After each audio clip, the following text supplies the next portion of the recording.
Hello guys, আজকে বাথরুমটা আমাদের টাইলস বসানো হবে ওয়ালে। এই যে এই টাইলসটা, এই যে আমাদের মিস্ত্রি চা খাচ্ছে। এই মিস্ত্রিটা এখন ওয়ালটা নচিং করলো, নচিং করে এই যে বসাবে। এই যে আমাদের লেবারটা, দাড়িওয়ালা লেবার, এই যে আমাদের মিস্ত্রি। এই বাথরুমটা কমপ্লিট করবে।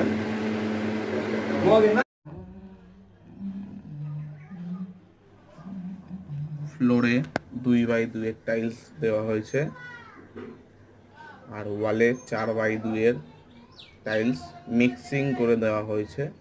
দেখুন বাথরুমটা এখনো কমপ্লিট হয়নি। দেখুন মিক্সিং করে টাইলসটা বসানো হয়েছে। তো কমপ্লিট হয়ে গেলে আপনাদের ভিডিওটা আমরা পুরোটা দেব। তো তার আগে আমাদের চ্যানেলটিকে সাবস্ক্রাইব এবং লাইক করে দিন।